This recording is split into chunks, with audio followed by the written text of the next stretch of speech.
하나님의 말씀은 로마서 3장 25절입니다. 시작. 이 예수를 하나님이 그의 피로 인하여 믿음으로 말미암는 화목제물로 세우셨으니 아멘. 이 예수를 하나님이 그의 피로 인하여 믿음으로 말미암는 화목제물로 세우셨으니 아멘. 기도하겠습니다. 하나님 아버지, 오늘도 고난주간 4일째 저희들이 모였습니다. 오늘 이 시간에도 우리에게 은혜를 내려주시고 저희들에게 하나님 그리스도 예수의 십자가의 도리를 깨닫게 하시옵소서. 그래서 주님의 그 보혈의 능력을 우리도 체험하며 살 수 있도록 도와주시옵소서. 성령님께서 오늘 이 시간에도 오셔서 우리 모두를 에워싸 주시기를 소원하며 주님 이름으로 기도하옵나이다. 지난 시간에는 보혈의 능력을 우리들이 경험하는 것은 성령을 통해서인데 지지난 시간이었고요. 그 보혈의 능력을 우리가 경험하기 위해서는 예수 그리스도의 보혈의 진리가 필요하고, 두 번째는 그 예수 그리스도를 믿는 믿음이 필요하다 말씀을 드렸습니다. 그래서 믿을 때에 주님께서는 그 믿음이 바로 우리의 전 존재를 건 그리스도 예수만이 우리의 인생에 구원을 위한 유일한 희망이시다라는 그러한 바라보는 모습을 주님께서 믿음으로 인정하시고 우리에게 구원을 주신다.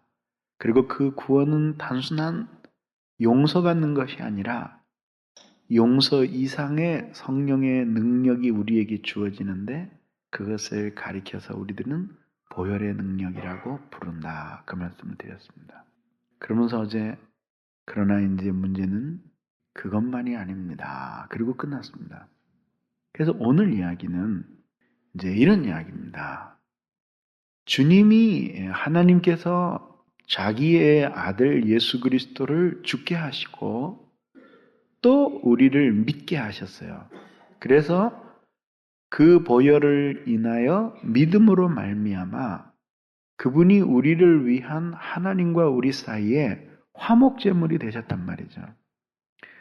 화목제물은 나빠진 사이에 그 제물이 바쳐져서 서로 화해를 회복하고 관계를 되찾는 것이거든요. 그래서 화목하게 되었다라고 하는 말은 다시는 이제는 복수심에 불타는 관계가 아니라 복수하고자 하는 마음이 끝났다, 그런 의미가 아니라 그거를 뛰어넘어서 사랑이 함께 역사하고 있는 그러한 그 모습을 보여주는 거야. 그러니까 단순히 복수하지 않는다, 서로 죽이려고 복수하다가 화목하게 되었다는 것은 더 이상 복수하지 않거나 싸우지 않는다는 의미가 아니라 손에 들었던 칼을 집어던지고 어금맞겨 끌어안고 엉엉 울면서 화해를 하고 이제는 서로 사랑하는 관계 속에서 살아가는 그것이 화목이라 이 말씀입니다. 그런 관계를 하나님이 그의 보혈을 인해서 우리의 믿음으로 말미암아 주신 거예요. 그러면 여기에서 이제 중대한 의문이 여러분들 마음속에는 들 수 있어요. 그게 뭐냐 하면, 근데 저는 지금 하나님과 화목하지 않은데요? 이런 얘기가 나올 수 있다 그러죠. 그죠? 하나님과 화목하기 위해서는 하나님이 우리를 사랑해 주시는 것과 또 하나님이 우리를 사랑해 주실 뿐만 아니라 우리가 그 사랑을 느낄 수 있어야 돼요. 그 사랑을 느낄 수 있어야 하고, 그 다음에는 우리가 느낀 사랑에 대해서 우리가 반응하고 우리도 하나님을 우리가 느끼는 것처럼 그렇게 사랑할 수 있어야 된다. 그게 화목한 사이예요. 그게 화목한 사이란 말이죠. 그게 화목한 사이예요. 그게 화목한 사이예요. 그래서 화목한 사이 속에는 아주 뜨거운 사랑이 흘러요. 뜨거운 사랑이 흘러요. 그런 뜨거운 사랑이 흐르는 것이 그것이 화목한 관계예요. 하나님이 우리 목에다가 칼 들여 내밀고 우리의 인생을 막 그 곤두박질 치게끔 만드시는 그런 징계받지 않는 생활이라고 해서 그것이 곧 화목한 관계는 아니에요. 세상에서 돈 잘 벌고 출세하고 승승장구하면서도 하나님과의 관계는 다 깨어진 상태에 있을 수가 있다는 거예요. 그런 관계에 있을 수 있다는 거죠. 그게 바로 하나님과의 화목이에요. 그런 화예요. 근데 그런 그 화목의 관계가 우리들에게 있느냐? 그런 관계가 우리들에게 있느냐? 그렇게 말할 때 뭐 꼭 하나님 뵙기가 겁난다라고까지는 말할 수 없지만은 그러나 또 그런 뜨거운 그런 사랑의 관계가 있다고도 말할 수 없다. 이게 대부분의 그리스도인들의 일반적인 고백이에요. 일반적인 고백이에요. 그러니까 하나님이 많이 사랑하시는데도 그 하나님의 사랑이 느껴지지 않는 거예요. 그리고 또 그 하나님의 사랑이 느껴져도 그 하나님의 사랑이 느껴지는 것만큼 자신이 하나님을 그렇게 전심으로 사랑하려고 하지 않는단 말이에요. 사랑하고 있는지 사랑하지 않고 있는지 하는 것은 뭘 보면 알 수 있냐면은 그 사랑을 잃어버렸을 때에 어떠한지를 보면 알 수 있어요. 그래서 흔히들 이 세상에서 그 유행가나 노래에도 보면은 그 사랑에 대해서 이야기하는 것이 떠나간 다음에야 사랑하는 줄을 알았네. 그런 얘기 굉장히 많이 나오잖아요. 제가 뭘 하나 읽어드릴 테니까 말이죠. 제가 가져왔거든요. 읽어드릴 테니까 잘 들어보시고 여러분도 그런 게 있나 한번 잘 보세요.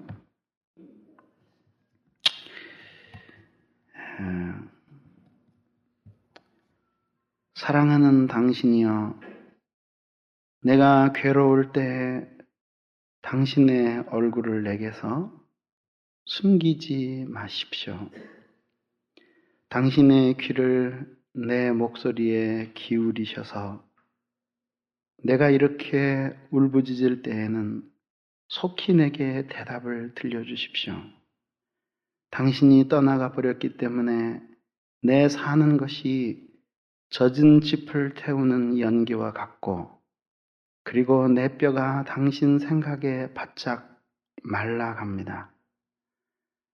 당신을 떠나보낸 후로는 내가 먹고 마시는 것도 잊었으며 내 마음은 여름날의 뱀풀과 같이 그렇게 마르고 있사오며 당신 생각에 탐식하는 소리를 인해서 나의 살이 뼈에 붙어버렸습니다. 나는 거친 들판에 밤새와 같고 황폐한 곳에 슬피 우는 부엉이 같으며 내가 당신 생각에 밤을 새우니 나의 처지가 마치 지붕 위에서 슬피 우는 어미 잃은 어린 참새와 같습니다. 와, 그래야죠. 가슴이 찌릿하지 않아요? 네? 성경이에요, 성경. 시편 102편을 읽은 거예요, 지금. 현대어로 각색을 해서. 그러니까 이 시를 쓴 사람은 정말 하나님을 사랑한 사람이에요, 안 사랑한 사람? 그렇죠. 사랑을 잃어버리고 나니까 그 사랑이 얼마나 소중한가 하는 것을 깨달은 마음으로 노래하고 있는 거죠. 그런 걸 잃어버린 것을 화목을 잃어버린 것이라고 말하고 그런 것을 가지고 살아가는 것을 화목하다고 말하는 거예요. 부부 생활도 싸우면서 화목한 가정이 있다. 좀 어폐가 있지만 맨날 보 터지고 피나면서 화목하다고 말하는 건 곤란하겠지만 불화자라면 또 모르죠. 근데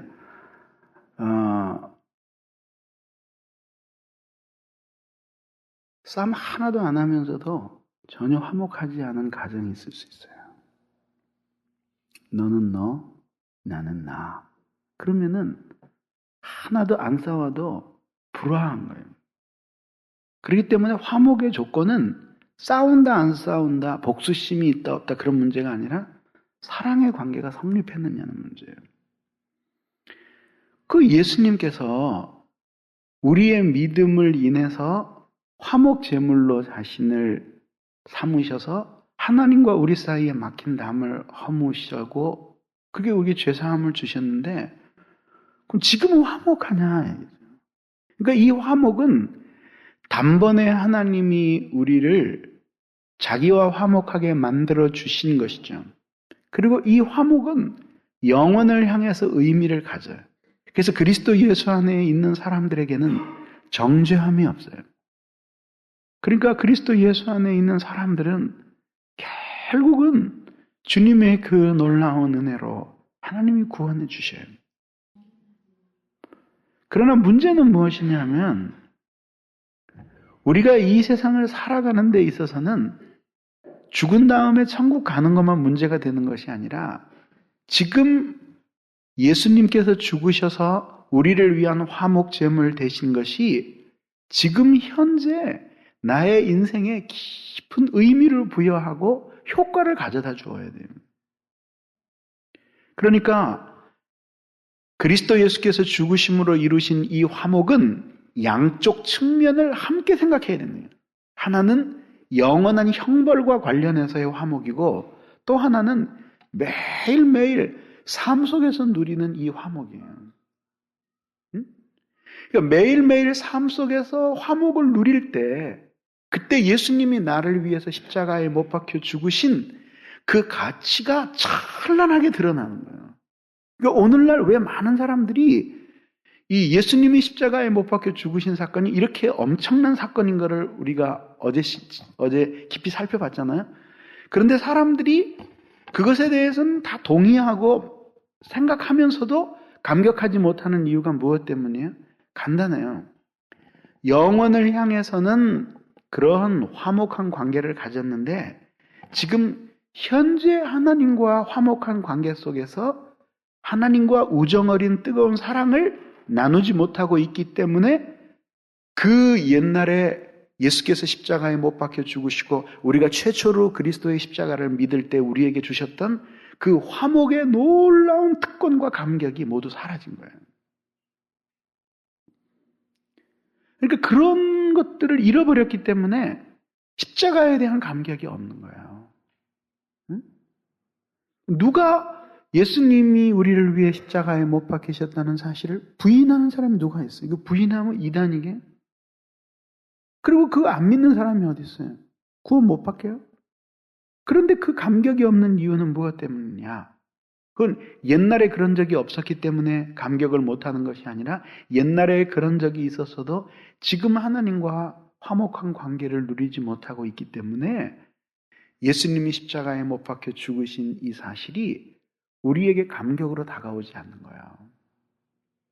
그래서 우리의 신앙생활을 가만히 보면은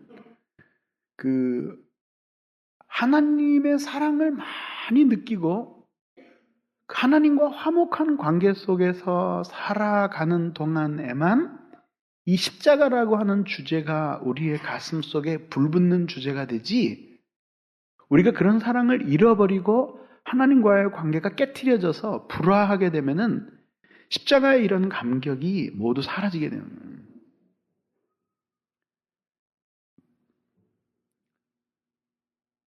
신앙에 있어서 다른 모든 체험도 그렇듯이 십자가에 대한 체험도 현재적으로 반복되어야지만 감격이 유지되는 체험이에요. 그래요. 그렇잖아요. 여기 맨 처음에 이사 왔을 때 여기를 들어오려고 집사님들하고 다 밤중에 여기 왔거든요. 금요일날 밤에. 여기 이렇게 섰는데 꼭 중국 대륙 한복판에 서 있는 거예요. 제한실에서 막 복다거리고 동네 사람이 그래. 아니 그 교회가 얼마나인지 내가 지하실에 들어가 봐서 아는데 어떻게 사람이 한없이 나오니. 20여 평 되는 공간에다가 280명을 집어넣으니 어떻게 생각을 해보세요. 그러니까는 사람들이 신기하다 그랬어요. 제가 생각해도 한없이 나와요. 근데 여기 와보니까는 중국 대륙 같아요. 요즘 뭐라 그러는지 알아요? 목사님, 공간이 부족해요. 너무 좁아요. 그때는 우리가 그렇게 감격했는데 지금은 감격이 사라지잖아요. 그거 봐요. 똑같은 거예요. 신앙의 세계에 있어서나 육신의 안목의 세계에 있어서나 우리는 항상 감격할 이유가 새롭게 발생할 때 그 감격이 유지되는 것이라. 하나님의 그 은혜로 우리를 인쳐주시는 이 성령의 역사도 반복되어야지만 그 감격이 유지되는 거예요. 그렇지 않으면 차가운 확신만 남는 거예요. 자, 그러면 말이죠. 우리가 그런 하나님과의 화목을 잃어버리고 산다 해야죠. 그렇죠? 그 잃어버리고 사는 이유가 무엇 때문이냐? 그것이 무엇 때문이라고요? 역설적으로 말하면 예수님이 죽으심이 있고 믿음이 있었기 때문에 하나님과 화목을 이루게 되었다고 할 것 같으면 그 화목한 관계를 오늘 계속 이루지 못하고 살아가는 이유는 무엇이 잘못되기 때문에? 믿음이 없는 삶을 살아가기 때문이다. 그러니까 역시 똑같이 하나님과의 화목, 예수 그리스도의 십자가의 죽으심은 영원히 단번에 드린 사건이지만 그 사건을 우리에게 적용시키는 것은 늘 반복되어야 할 사건이에요. 물론 구원을 받는 것은 한 번이지만은 그 감격이 우리에게 재현되기 위해서는 계속해서 반복되어서 그 진리가 자꾸 우리에게 들려지고 거기서 우리들이 깨달음을 얻고 감동을 받아야지만 된다 얘기죠. 성령이 그 일을 기뻐하시는 거예요. 그러니까 이제 논리가 분명하잖아요. 예수님이 십자가에 죽으심이 있고 우리가 예수님을 믿었더니 그랬더니 그 믿음 때문에 그 믿음으로 말미암아서 하나님의 은혜로 우리가 하나님과 사이에 막힌 담이 허물어지고 화목한 관계가 됐단 말이죠. 그런 관계 속에서 계속 살기 위해서는 계속 하나님을 믿는 예수 그리스도의 십자가를 바라보면서 맨 처음에 주님을 영접할 때 저 십자가 이외에는 내게 아무 희망이 없다라는 그 믿음을 가졌었잖아요. 자신의 전 존재를 실어서 전 인격적으로 그 십자가를 바라보면서 저기에서 죽으신 그리스도 예수의 보혈 밖에는 내 인생에 진정한 희망이 없다. 그런 기대를 마음을 가졌잖아요. 그런 믿음이 계속 유지되어야 된다는 거예요. 그런 믿음이. 그러면 처음 믿음이 생기는 것에 대해서는 우리가 바라봄이라는 걸 가지고 말을 했는데 그 바라보는 그 바라봄이 한참 쳐다보다 질력나지 않고 계속 바라보면서 계속해서 볼 때마다 감동이 새로워지고 정말 맨 처음 믿은 그 시간 귀하고 귀하다. 이렇게 고백할 수 있도록 그 십자가를 바라보면서 이미 10년, 20년 전에 주님을 영접했지만 지금도 그 십자가를 바라보고 있노라면 다시금 내 전 존재를 걸어서 주님의 그 십자가 거기서 죽으신 그리스도 예수의 공로를 의지하는 것밖에는 내 인생이 영원히 아무 희망이 없구나 하는 그 마음이 유지되기 위해서는 어떻게 해야 되냐? 어떻게 해야 되냐? 그 믿음을 유지하는 삶이에요. 이제. 어제는 처음 믿음에 대해서 말했지만 이제는 그 믿음이 유지되는 삶 어떻게 되느냐죠. 왜? 이 질문에 대해서 대답이 풀려야지만 우리들이 한번 하나님과의 화목을 경험하고는 다시 막혀버린 것 같은 삶을 살지 않고 한번 허물어진 그 담장 위에서 계속해서 하나님과의 사랑의 이 관계를 가지고 화목한 관계를 가지고 그렇게 이 어두운 세상을 살아갈 수 있다 얘기죠. 그거를 만들어주는 것이 무엇이냐? 믿음 안에서 성도로 하여금 믿음 안에서 계속 살아가도록 만들어 주어야지 되는데 계속 믿음 안에서 살아가게 만들어주는 그것이 무엇이냐? 그게 바로 그리스도와의 교제예요. 그리스도와의 교제예요. 그러니까 우리 주위에 보면은 이런 경우 있잖아요. 진짜 죄악된 세상을 방황하면서 천국과 지옥도 모르다가 어느 순간에 복음을 들어요. 그러니까 막 뒤집어지는 거예요. 정말 이 놀라운 사랑을 내가 왜 몰랐을까?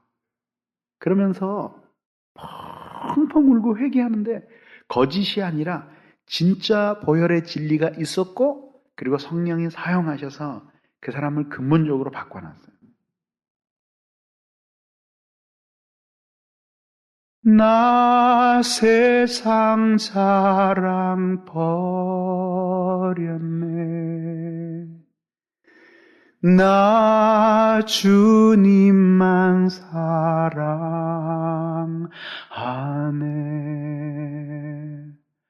할 수 없는 이 몸은 값지게 하셨다. 그걸 깊이 깨달은 거예요. 물론 어떤 경우에는 그 회심이 가짜 회심이 있어요. 그런데 어떤 경우에는 그 회심이 정말 진실했는데도 그 회심했을 때 그 삶이 계속 유지되지 않고 금방 다시 그 세상적인 삶이 되어버리는 경우를 볼 수 있거든요. 그렇다고 해서 그것을 회심 자체를 의심하는 것은 일리는 있지만 완전히 통용될 수 있는, 적용될 수 있는 그 진리는 아니에요. 그렇기 때문에 조심해야 된다. 그러면 이제 비밀이 뭐냐? 잘 들어보세요. 그건 뭐냐? 그냥 분명히 예수님을 만나고 펑펑 울면서 회심했는데 진짜 정확한 복음 진리가 있었고 그리고 그거를 성령님이 사용하셔서 이 사람을 근본적으로 바꿔놓은 거예요. 바꿔놨어요. 정말 세상에 있는 헛된 것들을 버리고 싶은 마음이 생겼어요. 그리고 주님밖에는 소망이 없다는 마음이 생기고 그렇게 살아간 거예요. 근데 어느 순간에 보니까 분명히 그러한 고백은 있었고 또 지금도 머릿속으로는 그렇게 생각을 하고 있는데 삶은 그런 삶이 아니에요. 그 이유는 무엇 때문이냐면은 근본적으로 그가 변화되었다고 하더라도 그걸로 한번 태엽 감아서 쉼없이 달려가는 그 한 번 충전하고 한없이 달려가는 장난감 자동차처럼 그렇게 저절로 가는 것이 아니란 말이에요. 그러니까 그렇게 근본적으로 변화가 됐는데 어떻게 그렇게 금방 그런 세상에 있는 것들을 하찮게 여기면서 십자가만을 바라보는 삶이 안 되느냐. 그 사이에 무슨 일이 일어나느냐. 그러니까 하나님과의 화목이 놀랍게 이루어졌는데 지속적으로 그리스도와의 교제를 갖지 못하고 살아가니까 그 화목이 금방 깨트려져 버린 거예요. 네? 그러니까 구원은 이미 받았죠. 그리고 앞으로도 하나님의 나라는 가겠죠. 근데 문제는 그게 아니라 처음 우리들이 주님을 영접하고 하나님과 화목이 이루어졌을 때에는 영원히 죽고 사는 문제에 대해서만 화목이 이루어진 것이 아니라 동시에 매일매일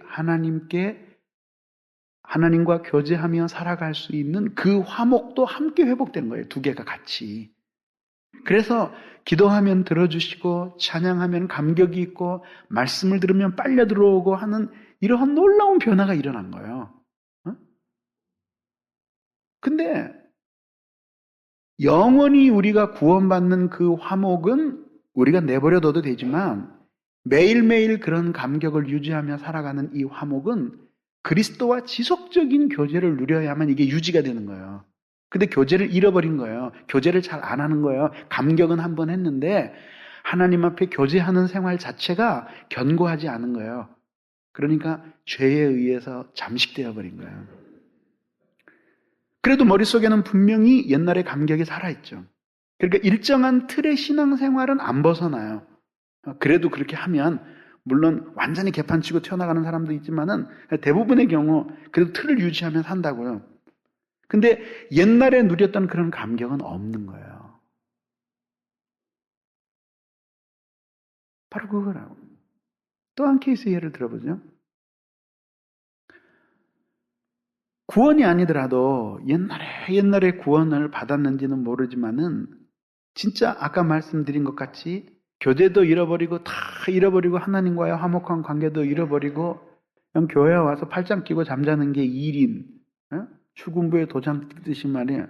교회 와가지고 주보 한 장 가지고 가는 게 일이던 그 사람이 그렇게 형식적인 신자로 살아가던 깡통 같은 사람이 어느 날 그 보혈의 능력을 경험하는 거예요. 그 보혈의 능력은 처음 예수 믿는 그 순간에만 경험되는 게 아니라 언제든지 반복될 수 있는 경험이란 말이에요. 응? 그리고 어느 날 다시 또 하나님 앞에 예배 드리는데 아주 깨끗한 복음이 있어요. 그리고 그것이 전에 들었던 것지만은 다시 새롭게 이해가 되면서 정리가 되는데 그때 성령님이 내버려 두시질 않고 그 말씀을 통해서 강력하게 그 사람의 영혼에 역사하는 거예요. 그러니까 사람들이 처음 구원받을 때만 십자가 앞에서 펑펑 울고 회개하는 것이 아니라 주님과 화목한 관계를 다시 회복할 때에도 그 십자가를 바라보면서 한없이 감격하는 거예요. 한없이 감격하는 거예요. 한없이 감격하는 거예요. 그러니까 이제 옛날에 그렇게 막 그 엉망진창이지던 신앙생활에서 이제 변화된 거예요. 성경도 보고 예배도 참석하고 전에는 뭐 주일 한 번만 나와주는 것도 뭐 목사한테 얼마나 유세를 하는지 말이야. 나왔어요. 그러는데 이제는 수요 예배, 주일 오후 예배, 금요 예배 다 잘 나와요. 성경도 읽고 말이죠. 변화된 삶이 나타나죠. 근데 얼마간 시간이 흘러가고 나가지고는 다시 또 흐지부지해 버리면서 예수님의 보혈이 그런 능력이 있고 뭐 다 아는데 하나님과 화목한 관계를 잃어버리는 거예요. 그러니까 하나님의 사랑이 이제 잘 느껴지지 않는 거예요. 그 무엇 때문이냐 하면은 계속해서 믿음으로 살지 않았기 때문에요. 그리고 그 신자가 계속해서 그 믿음을 유지하는 비결은 그리스도와의 교제를 통해서 이루어지는 거예요. 근데 안 하는 거예요, 그런 거를. 저는 이렇게 봐요. 체험이 말이죠. 우리의 신앙에 엄청난 영향을 미치는 거죠. 그러니까 사도 바울 같은 사람이 어떻게 그렇게 놀라운 삶을 살 수 있었느냐 하고 껍질을 다 까고 들어가 보면은 정중앙에 노른자가 하나 나오는데 그게 뭐냐면 다메섹에서 예수님을 만난 체험이에요. 근데 저는 확신해요. 부활하신 예수 그리스도를 만났다라고 하는 점에 있어서는 그렇지 않겠지만 강도에 있어서 바울보다 더 큰 신앙의 체험을 한 사람이 없다라고 그렇게 생각하진 않아요. 예수님 시대에도 부활하신 예수 그리스도를 만난 사람이 바울 한 사람이 아니었어요. 근데 바울처럼 산 사람은 많지 않았어요. 그러니까 분명히 뭘 하나 알 수 있어요? 체험이 그렇게 신앙생활에 있어서 중요하지만 그것 하나만 가지고는 안 된다는 사실을 알 수 있는 거예요. 더더군다나 이처럼 우리들이 은혜를 받고 변화되어도 우리에게는 여전히 육신이 살아있잖아요. 마귀도 살아있고 세상도 살아있어요. 응? 세상도 살아있다고. 세상도 살아있어요. 그러니까 한 번 우리들이 내가 정말 예수님과 함께 십자가에 못 박혔구나. 그런 그 고백 가지고는 안 된다고. 그래서 갈라디아서 2장 20절이나 갈라디아서 6장에도 보면은 내가 그리스도와 함께 십자가에 못 박혔나니 세상이 나를 대하여 십자가에 못 박혔고 그 못 박히다라는 말이 히라보로 에스타우로타인데 이거는 현재 완료 시제예요. 사건은 과거에 일어났는데 그 영향이 지금에까지 계속되고 있는 거예요. 네? 그렇지 않으면 한 번 놀라운 신앙의 체험을 한 게 얼마나 가는지 여러분 한번 해보세요. 어떻게 실험을 해보냐면 실험할 수도 없겠지만은 굳이 실험한다면 이런 거죠. 놀라운 신앙의 체험을 한 다음에 기도도 하지 말고 예배도 나오지 말고 성경도 읽지 말고 찬송도 하지 않는 거예요. 몇 시간 갈 것 같아요? 거의 안 가요. 저는 같은 예배 시간에도 2시간을 예배 드리는데 그 중에서 제가 설교하는 시간이 80분, 길면은 뭐 120분 이 정도 되잖아요.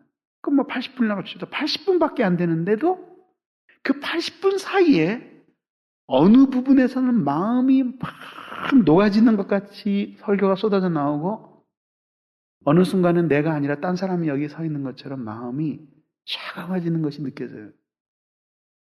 그게 인간이에요. 신앙에 있어서 체험의 가치를 우리는 상당히 높이 평가해야 돼요. 그럼에도 불구하고 그 체험이 우리의 신앙을 붙들어 줄 것이라고 생각하는 것은 그거는 바보 같은 생각이에요. 또 보세요. 이렇게 하나님과의 보혈의 능력을 경험하는 놀라운 체험이 없이 하나님과의 교제를 계속 누리면서 산다. 몇 푼어치나 누리면서 살겠는지 한번 생각해 보세요. 예? 교제를 한다 그러면은 이게 만져지고 느껴져야지만 계속해서 교제가 되지. 예? 만져지지도 않고 가슴에 다가오지도 않는 그분과 교제를 나누면 얼마나 나누겠냐고요. 한번 생각을 해보세요. 그러니까 이 두 가지는 함께 가는 거예요. 어? 물론 체험이 먼저죠. 솔직히 말해서 하나님 만나기 전까지 여러분 기도했어요? 무슨 기도를 해요? 밥 먹을 때 그 기도 그냥 God thank you. 예? 그것도 또 뭐 옆에 또 안 믿는 사람이 있으면 또 주눅이 들어서 그것도 또 못 하잖아요. 그랬었잖아요. 왜 안 했어요? 필요를 못 느꼈어요. 그게 솔직한 고백이라고. 왜 기도를 안 했냐? 기도할 필요를 못 느꼈어요. 그때는. 왜? 그게 무엇 때문이에요? 주님에 대한 체험이 없으니까. 모르는 사람인데 뭘 그걸 무슨 끌어안고 뭐 입을 맞추고 말이야 악수를 하고 그러냐고. 제가 제일 싫어하는 게 뭔지 아세요? 잘 모르는 사람하고 밥 먹는 거예요. 소화가 안 돼요. 제 성민 또 얻어먹는 성미 아니잖아요. 근데 별로 좋아하지도 않은 사람 왜 밥 사줄 일 있어요? 소화 안 되고 그리고 밥 사주고 뭐 얘기하려면 막 머릿속에서 지어내야 되고 말이에요. 너무 싫잖아요. 무슨 교제가 되겠어요? 그때는 제일 좋은 건 혼자 먹는 게 제일 좋은 거예요. 근데 정말 친한 사람, 마음을 열고 대화를 나누고 싶은 사람, 오래도록 대화를 나누는 비결은 뭐예요? 밥을 먹는 거예요. 힘이 생기니까 말을 많이 할 수 있잖아요. 형제됨이에요. 너무 좋아요, 너무. 너무 많은 밥 먹는 데 시간을 낭비하는 게 하나님 앞에 죄송스럽지만은 하여튼 마음대로 하라 그러면 너무 좋은 거예요. 한번 생각해 보세요. 여름날 어느 휴일에 개울가에 돗자리 쫙 펴놓고 앉아서 말이죠. 비빔밥이면 어떻고 뭐 백숙이면 어때요? 놓고 편안히 앉아서 이런 얘기 저런 얘기 하면서 말이죠. 천천히. 얼마나 좋아요. 난 그게 최상의 휴가라고 생각해. 근데 말이죠. 그런 것들을 가능하게 해주는 것이 뭐예요? 먼저 서로가 서로에 대한 인격적인 체험이 있으니까 너무 반갑고 그 사람하고 밥 먹고 싶고 그리고 그 사람을 위해서 돈도 내주고 싶고 그러고 싶은 마음이 생겨나는 거예요. 그렇지 않아요? 그렇다 그래요. 그렇잖아요? 네, 맞아요. 그러니까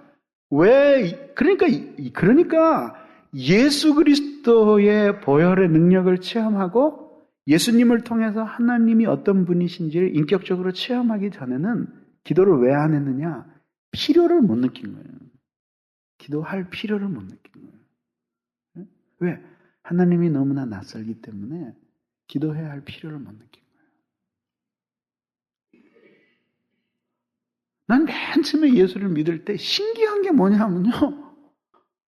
아니, 난 놓고 기억자도 모르는 할머니가 예배 시간에 가서 대표 기도를 하는데 청산유수야. 그래서 아니, 저 할머니가 뭘 써가지고 왔나. 그리고 들여다보니까 아무것도 없어. 나 혼자 눈 감고 쫙 하는데 명문장이야, 명문장. 그래서 나도 좀 한번 해보려고 말이죠. 근데 안 돼요.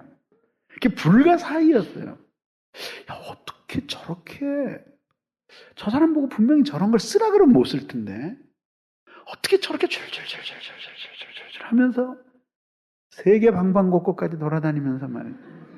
저렇게 기도를 잘하나. 그게 너무 부러웠어요. 근데 금방 되더라고요. 금방.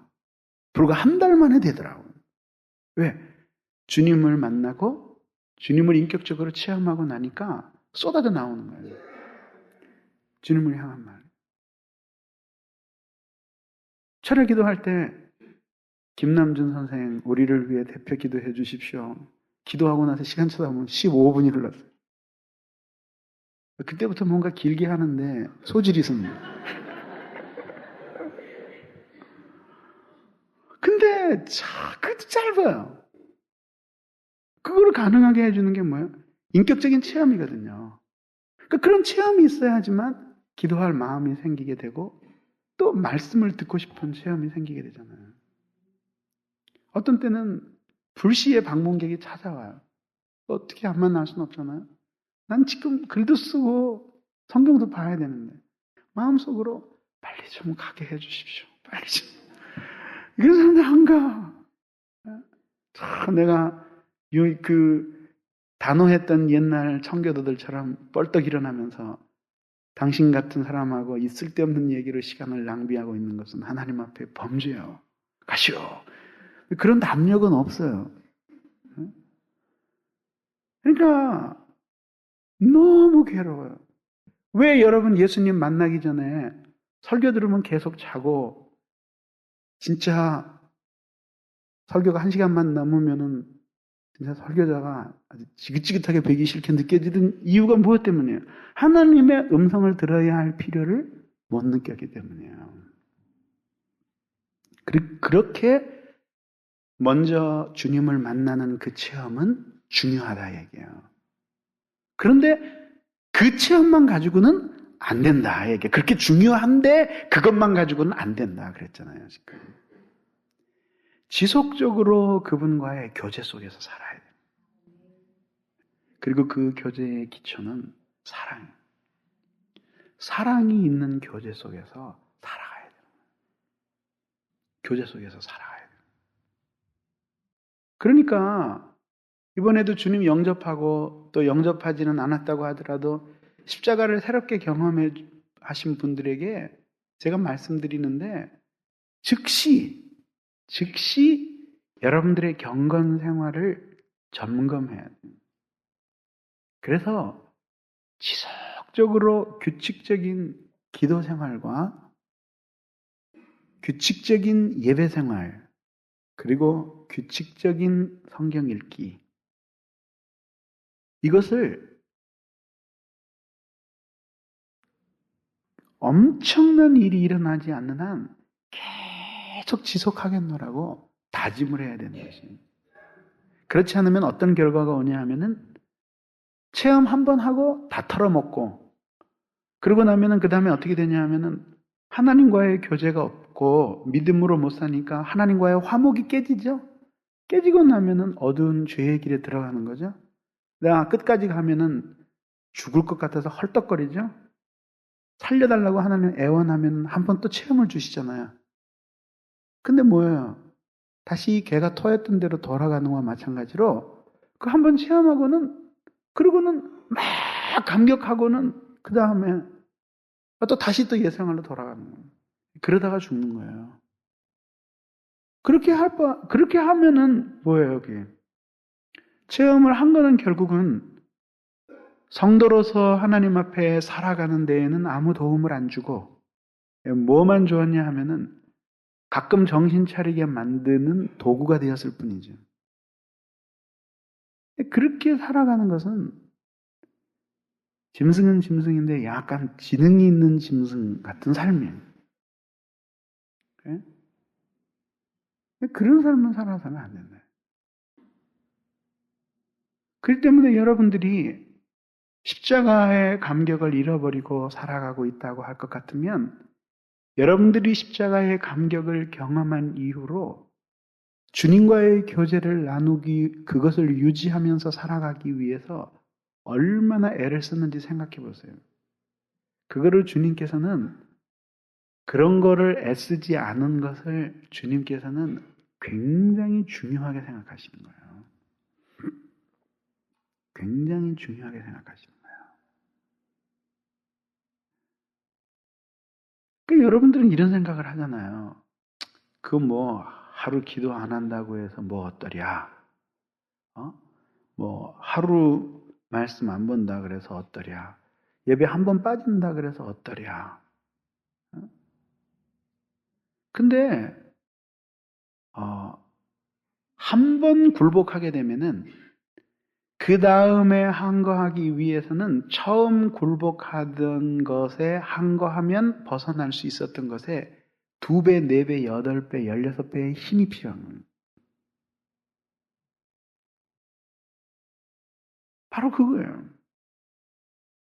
그렇기 때문에 계속해서 예수님이 우리를 위해 십자가에 못 박혀 죽으신 그 보혈, 공로, 그 위에 맺어진 하나님과의 화목, 이것을 우리들이 현실적인 삶 속에서 계속 누리면서 십자가의 감격 속에서 살아가기 위해서는 믿음으로 살아야 되는데, 그 믿음이 계속 유지되기 위해서는 주님과의 교제가 필수적이다. 그래서 여러분들이 이 고난주간에 펑펑 우는 감격도 필요하고 뒤집어지는 감격도 필요한데, 뒤집어진 다음엔 다시 좀 똑바로 와야 돼요. 그래서 차근차근히 기초를 다지는 신앙생활을 해야 돼요. 새벽기도 안 나오던 사람은 다 와야 돼요. 응? 누구든지 육체를 가진 사람은 다 마찬가지예요. 예? 아니 출근 시간 직전까지 퍼자다가 화닥닥 일어나가지고 차 몰고 직장 가는 거, 그거 편안 주는 나도 알고 너도 알고 이웃도 알고 다 알아요. 그런데 그렇게 육체가 원하는 대로 편안한 삶을 살면 마지막에 우리의 영은 죽는 거예요. 예? 그러니까 그것도 자기 부인이에요. 자기는 이런 삶을 살고 싶은데 주님이 이런 삶을 살라고 요구하시기 때문에 자기가 살고 싶은 삶을 포기하고 자기가 살기 싫은 삶을 택하는 거예요. 그게 생명을 얻는 길이란 말이에요. 근데 쇄심줄이에요. 기도를 안 하기로 뜻을 세웠어요. 예? 수요일 날 애원을 하면서 내일 하루만, 오죽했으면, 나 그런 얘기할 때 제일 비참해요. 내일 하루만이라도 나올 사람, 그러는데 손을 안 들기로 뜻을 세웠어요. 내가 김 목사에게 지는 것은 가문의 수치다. 당신이 아무리 외쳐도 나는 안 돼. 그런 식으로 결심을 하고 살아가는 거예요. 그러면 그 사람이 아무리 100배, 1000배의 체험을 해도 1000배, 100배, 1000배의 체험을 해도 결국은 마찬가지 삶으로 돌아가는 거예요. 체험이 중요하지만 체험의 크기만 우리의 삶을 좌우하는 것이 아니라 그 체험을 통해 얻어진 하나님과의 화목을 누리면서 살아가게 만드는 주님과의 교제를 통해서 우리의 삶이 복음의 감격을 누리면서 살아가게 되는 거예요. 근데 그렇게 하나님과 예수 그리스도와 교제를 누리면서 살아가게 만들어주는 세 방편이 있는데 그 첫 번째가 기도예요. 기도예요. 그러니까 기도하지 않는 사람 치고 십자가의 감격을 누리면서 살아가는 사람이 없어요. 물론 기도하는 모든 사람이 십자가의 감격을 누리며 살아가는 것은 아니에요. 그러나 십자가의 감격을 누리면서 살아가는 사람 치고 기도하지 않는 사람 없다. 근데 이게 말이죠. 기도가 맨 처음에는 5분, 10분 하기도 어려운데 이제 그런 주님의 십자가의 놀라운 사랑을 체험하고 나면 이 기도가 하면 할수록 점점 깊어지는 거예요. 그리고 넓어져요. 그래서 처음에는 내가 입으로 기도하고 마음으로 기도했는데 그 다음에는 자기의 영혼을 쏟아붓는 것처럼 기도가 되는 거예요. 그러니까 정말 기도에 깊이 들어갔던 사람들은 맨 처음에 기도를 시작하는 사람은 기도가 어렵다 그러는데 머리에서 기도가 안 떠오른다는 이야기고 깊이 기도가 들어가기 전에는 사람들이 기도가 쉽다고 말하는데 그거는 마음이 기도를 따라오기 때문이고 더 깊이 들어간 사람은 기도가 힘들다고 말하는데 그 이유는 무엇 때문이냐면 자기의 모든 것을 쏟아붓는 기도이기 때문에 그래요. 그리고 거기서 한 단계 더 들어가 보면은 이제 그 기도는 자기를 초월하는 기도의 세계 속으로 들어가는 영교의 세계 속으로 들어가는. 근데 모두 초보에 머무르다가 끝나는 거예요. 네? 우리 한국교회 이렇게 기도 안 하다가 망해요. 두고 보라고요. 기도 안 하기로 뜻을 잡았어요. 한국교회 기도가 열기가 뜨겁다. 다 옛날 얘기예요. 뜨거운 것 중에서 쓸데없이 뜨거운 것까지 다 빼놓고 나면은 진짜 뜨거울 만해서 뜨거운 것들 그것만 남겨두면은 얼마나 될지 나는 의문이라고. 근데 그리스도와의 기도를 통한 그리스도와의 교제를 아주 소홀히 하는 거예요. 그러니까 한때는 십자가에 놀라운 감격을 누렸고 인식을 가지고 있기 때문에 그런 걸 모르는 사람들 보면은 아주 우습게 보여. 하수처럼 보인다. 내 한 수 가르쳐 줄까? 이렇게 그리고 보여요. 근데 그 사람은 모르고 자기는 알고 있는데 감격이 없기는 마찬가지예요. 삶이 없기도 마찬가지고. 그 차이가 뭐겠어요? 그 기도를 통해서 그리스도와의 계속적인 교제가 이루어져야 되거든요. 그때에 계속해서 우리의 마음속에서 믿음이 생겨나는 거예요. 그래서 처음 볼 때뿐만 아니라 십자가 내가 처음 볼 때에 나의 마음의 큰 고통 사라져. 처음만이 아니라 볼 때마다 그 십자가는 우리의 마음속에 감격을 가져다 주고 그 십자가 앞에서 내가 누구인지를 생각나게 만들어줘요.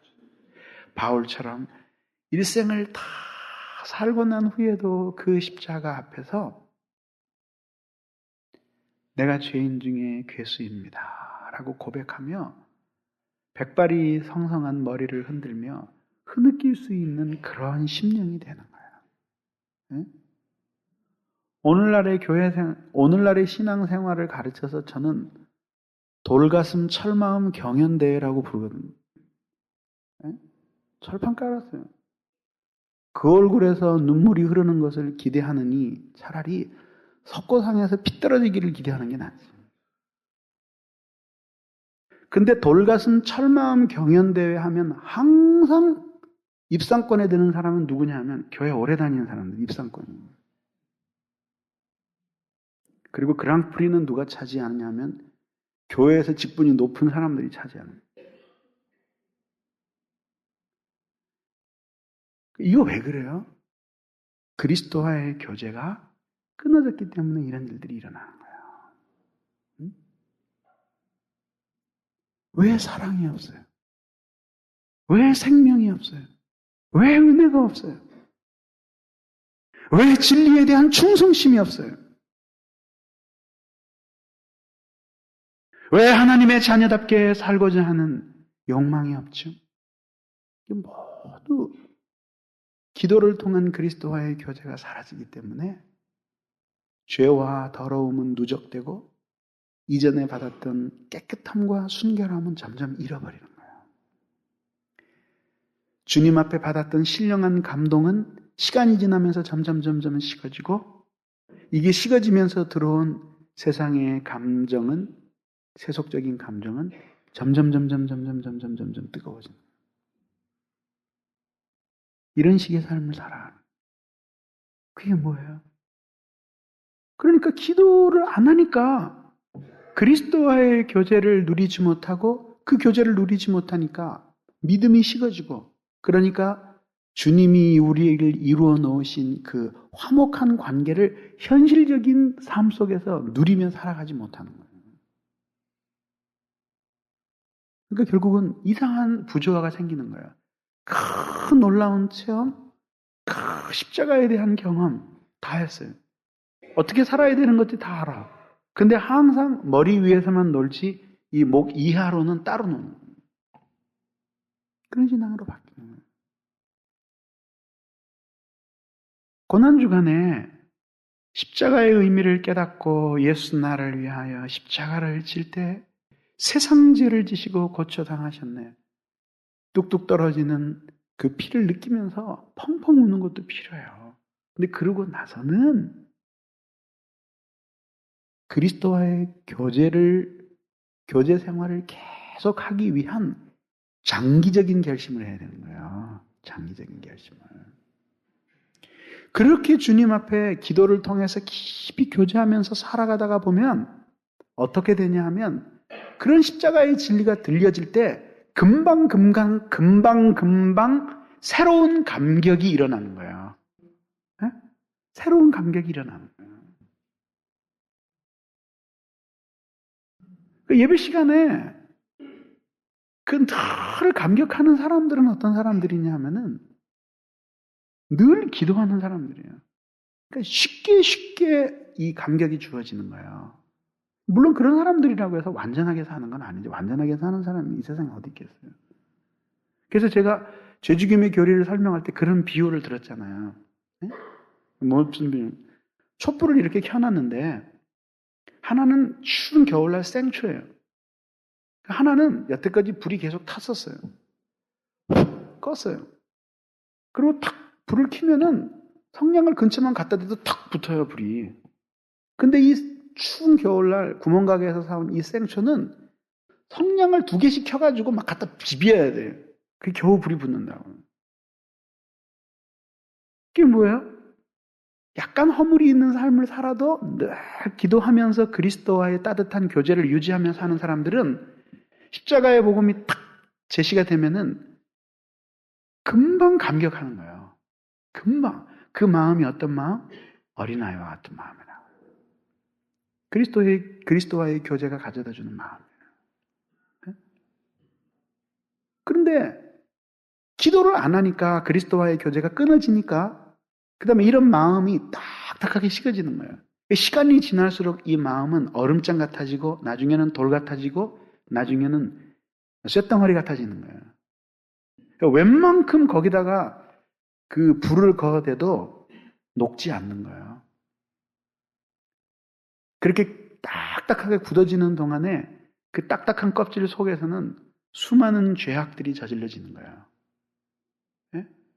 그러니까 삶 자체가 주님의 십자가의 은혜를 입은 사람하고는 거리가 먼 방향으로 굴러가는 거예요. 그렇게 해서 마지막에 죄가 겨냥하고 있는 마지막 목표가 뭐라 그랬어요? 배교에 가까운 삶을 살게 만드는 거예요.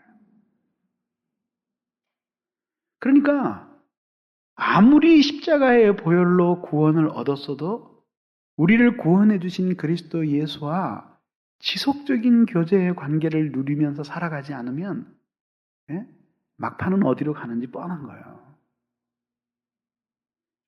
여러분, 십자가에서 흘리는 그 눈물이 단지 그 십자가를 보고 예수님이 피 흘리신 것 불쌍해서 우는 거라면 주님은 그런 눈물 원하시지 않으셔요.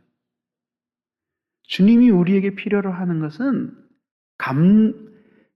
필요로 하는 것은 당신을 동정하는 그런 눈물이 아니에요. 큰 못에 박히고 살찢어진 것을 동정하는 그런 눈물이 아니라고. 동정받을 사람은 우리예요, 우리. 그렇잖아요. 그분이 아니에요. 그럼 뭔가 그리스도의 십자가의 의미를 깊이 깨달았으면 그 다음에는 그분이 십자가에서 우리의 구원을 위해 죽으셨던 것처럼 우리는 또한 그리스도 예수와 함께 고난에 동참하는 마음으로 기도해야 돼요. 여러분, 기도하고 싶을 때는 기도할 수 있어요.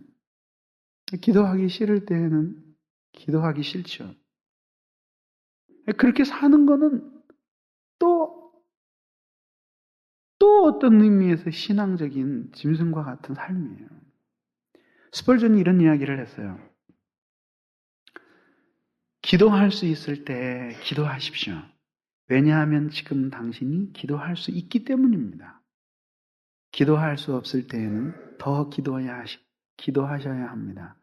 왜냐하면 지금 당신이 기도할 수 없게 되었기 때문입니다. 명언이죠. 그러면서 지속적인 기도 생활을 해나가려고 깊이 결심하는 사람들이 되어야 됩니다. 여러분, 이번 십자가 사경회에서 하나님 앞에 바칠 최대의 것은 뭐예요? 물론 내일 헌금도 하시겠죠. 부활절 헌금도 하시겠죠. 그것과 함께 하나님 앞에 바쳐야 할 최상의 것은 뭐냐면 기도 생활을 게을리해서 주님과의 교제를 잃어버렸기 때문에 지속적인 하나님과 화목한 관계를 누리며 살지 못한 것에 대해서 깊이 회개하고 제가 비가 오나 눈이 오나 기도하겠습니다. 그런 결심을 하는 것이 주님을 훨씬 더 기쁘게 해드리는 거예요. 믿습니까? 두 번째, 우리가 주님과 교제하는 두 번째 은혜의 수단은 뭐냐면 하나님의 말씀이에요. 하나님의 말씀의 감화가 계속해서 우리의 마음속에 주어지지 않고는 우리는 지속적으로 주님과 교제를 나누는 삶을 살 수 없고 그 교제를 계속해서 유지하지 않으면 우리의 믿음은 식어져요.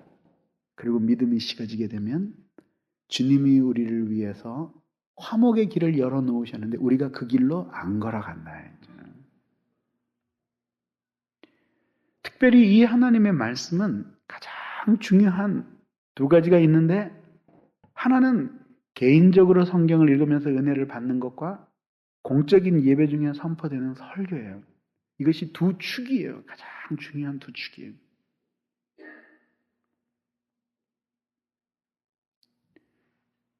얼마나 성실하게 하나님의 말씀 듣고 계십니까?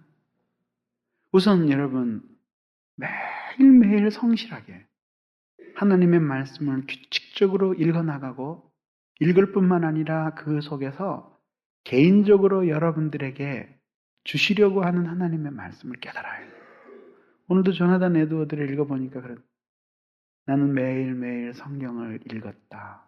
그러나 어떤 날은 한 절에 붙잡혀서 더 이상 읽을 수 없을 때도 있었다. 왜냐하면 그 성경 한 절에서 너무나 어마어마한 진리들이 쏟아져 밀려왔기 때문이다. 그런 일들이 삶 속에서 일어나야 되잖아요.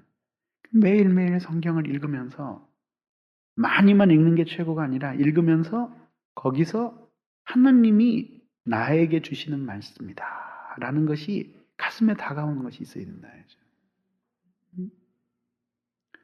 그리고 성경을 그렇게 읽을 수 있게 되기 위해서 또 다양한 다른 성경 공부들도 해야 된단 말이죠.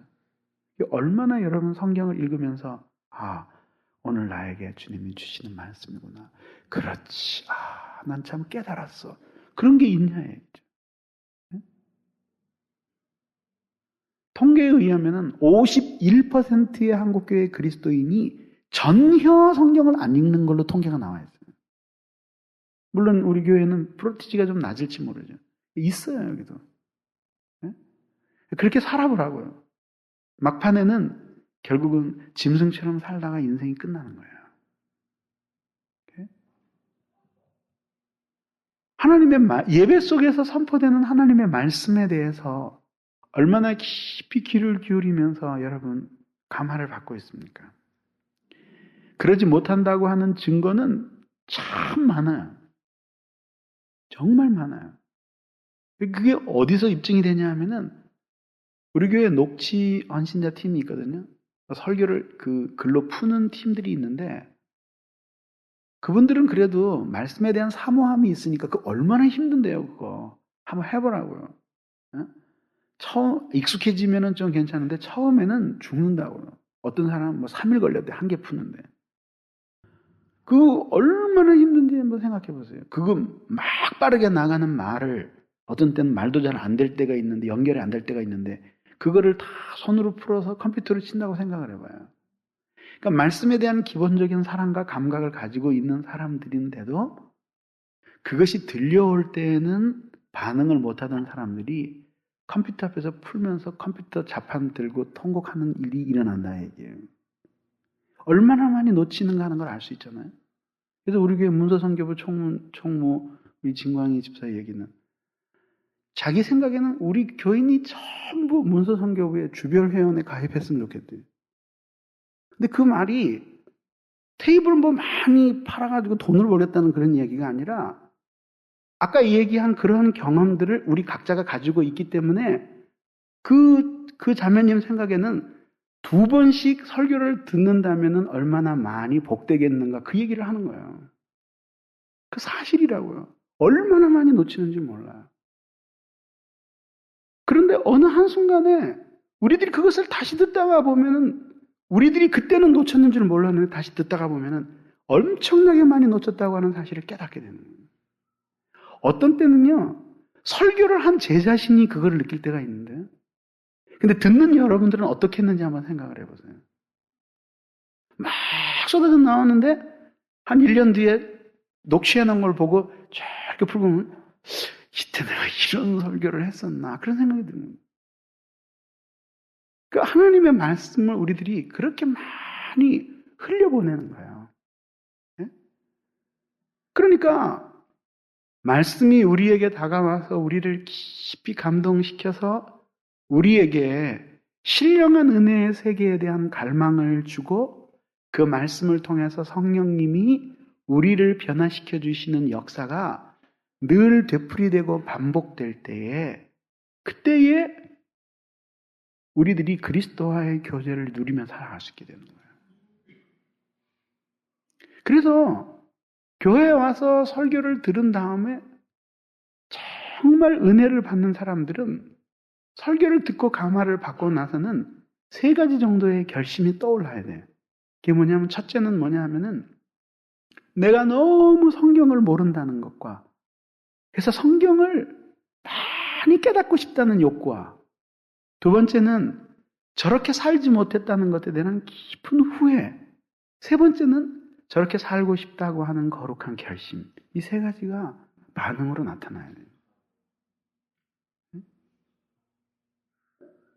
그래서 하나님께서는 말이죠, 우리들이 그런 예수 그리스도와의 교제를 누리는 그런 세계가 계속 유지되기 위해서는 우리들이 예배를 통해서, 개인적인 성경 읽기를 통해서 말씀의 감화를 계속 유지하면서 살아갈 때에 비로소 우리가 그리스도와의 좋은 교제가 유지되고 언제나 십자가의 도의 감화를 받을 수 있는 그러한 주님과 화목한 관계들이 유지된다 이거죠. 근데 얼마나 노력을 하고 있습니까? 여러분들은 주일날 하나님의 말씀을 잘 듣기 위해서 토요일날 푹 쉽니까? 최상의 육신의 상태로 나와서 하나님의 말씀을 청취합니까? 그리고 듣고 이해 안 가는 부분은 자기보다 성숙한 사람이나 교역자에게 물어보려고 합니까? 그리고 그 말씀에 대해서 다시 깨달으려고 하는 마음을 가지고 있습니까? 그리고 여러분들의 삶 속에서 정기적으로 주님이 내게 하신 말씀이 무엇이었고 나는 그 말씀에 대해서 어떻게 반응하며 살았는가도 점검되고 있습니까?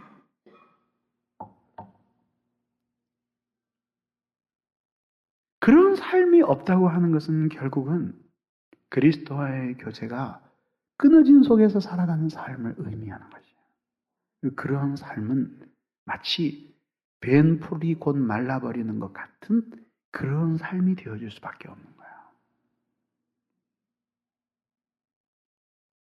그렇기 때문에 항상 마음이 하나님의 말씀을 통해서 감화를 받고 변화를 받을 수 있도록 자기 자신이 하나님 앞에 놀랍게 준비되어야 돼요. 실제로 저희 교회에서는 모든 예배 설교를 2번씩 청취하면서 영적으로 놀라운 복을 받은 사람들이 있어요. 그게 결국은 뭘 보여주냐 하면은 우리 자신이 얼마나 하나님의 말씀에 대해서 한결같은 마음을 가지고 그 말씀을 깊이 받아들여서 그 말씀의 감화를 받아서 주님의 뜻을 준행하며 살아가려고 하는 의지가 약한가 하는 것을 보여주는 거예요. 그래서 제가 몇 주 전에 듣고자 모였나이다 그걸 해설하면서 듣는 것은 들리는 것이 아니라 그랬죠. 그죠? 듣는 것과 들리는 것은 달라요. 그냥 들리는 것과 마음을 다 기울여서 듣는 것이 달라요. 듣는 것에 있어서도 우리는 누구를 본받아야 된다 그랬어요? 나의 말에 귀를 기울이사 내 심사를 통촉하고 부르짖는 소리 들으소서 나의 왕 나의 하나님 내가 주께 기도하니 주께서 내 소리 들으시리. 주님이 우리의 기도를 건성으로 듣지 않고 우리의 작은 신음에도 응답하시기 위해서 마음으로 귀를 기울여서 기도를 들으시는 것처럼 그 주님을 본받아서 우리는 하나님의 말씀을 듣는 사람이 되겠나. 여러분들이 이런 분 되시기 바랍니다. 마지막 세 번째는 성찬이에요. 성찬. 오늘 우리들이 하잖아요. 이 성찬은 믿음이 연약한 우리들에게 하나님의 말씀에 대한 깨달음을 강화하고, 그리고 우리에게 그리스도의 보혈의 은혜를 새롭게 갱신시키기 위해서 주님이 눈으로 보면서 참여하면서 우리가 예수 죽이고 그 예수 그리스도의 죽음 때문에 주님 죽인 죄로부터 용서받는 것을 그림처럼 형상화한 예식이에요. 그러니까 이것은 사람들이 역사적으로 볼 때 이 성찬 예식은 단지 기념일 뿐이다 이렇게 생각하는 사람이 있었어요. 그러나 이건 기념이 아니에요. 믿음으로 참여하면 하나님의 십자가의 도를 들을 때에 믿음으로 참여하면 성령이 역사하셔서 놀라운 변화를 우리에게 가져다 주시는 것처럼 이 성찬 자체가 그렇게 눈에 보이는 피의 복음이에요. 그렇기 때문에 이 성찬이 자주 거행되었어야 돼요.